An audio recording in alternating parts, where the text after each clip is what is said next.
வணக்கம் நண்பா. ஒரு முக்கியமான ஒரு விஷயம், அதாவது பாத்தீங்கன்னா லெபனான் நாட்டுல பெய்ரூட் தலைநகரத்துல பாத்தீங்கன்னா இன்னைக்கு ஒரு மிகப்பெரிய ஒரு பாம் பிளாஸ்ட் ஆகியிருக்கு. சோ இது ஏன் நடந்தது, எதுக்கு நடந்தது இன்னும் கண்டுபிடிக்கல. சோ இது நடந்த உடனே பாத்தீங்கன்னா அங்க உள்ள ஒரு மனிதர் பாத்தீங்கன்னா வீடியோ எடுத்திருக்காங்க. பிரமிக்கக்கூடிய காட்சி. ஓகே, லெபனான் தலைநகரம் பெய்ரூட்ல பார்த்தீங்கன்னா இப்போ பாம் பிளாஸ்ட் ஆகுது. ஸோ இந்த வீடியோ தான் இது. ஒரு ஹாரிபிளான ஒரு வீடியோ இது. ஸோ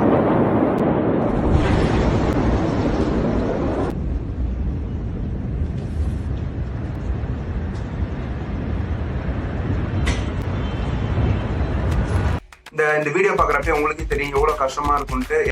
2020 எப்படி அமைஞ்சதுக்கு எல்லாருக்குமே தெரியும். நிறைய பிரச்சனைகள், நிறைய விஷயங்கள் போயிட்டு இருக்கு.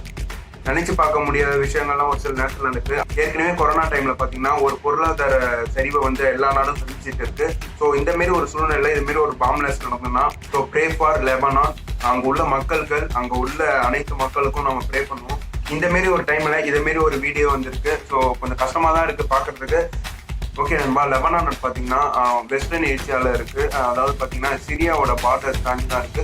ஸோ ஏற்கனவே நிறைய பிரச்சனைகள் போயிட்டு இருக்கு. ஸோ இது பத்தாதுன்ட்டு ஒரு பாம்லெஸ். ஓகே நண்பா, இதான் பார்த்தீங்கன்னா லெபனான் நாடு சிரியா பக்கத்தில் இருக்குது. ஸோ பாம் பிளாஸ்ட் ஆனோடனே பார்த்தீங்கன்னா இப்படி தான் எடுத்து முழு நகரமும் இப்படி தான் எடுத்து லெபனான் நாடு ஃபுல்லாக இப்போ பார்த்தீங்கன்னா ஒரு பொருளாதாரத்தை இழந்துட்டு இருக்குது.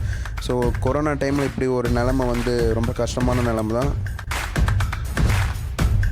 பட் நிறைய மக்கள்கள் அங்க இறந்துட்டாங்க. அங்க உள்ள நிறைய மக்கள்கள், அங்க உள்ள வீடுகள் எல்லாமே பெரிய ஒரு சேதாரமாயிட்டு. ஸோ இப்போ பொருளாதாரம் மிக மிக சரிவில் இருக்கு லெபனான் நாட்டில். ஸோ தேங்க்யூ நண்பா.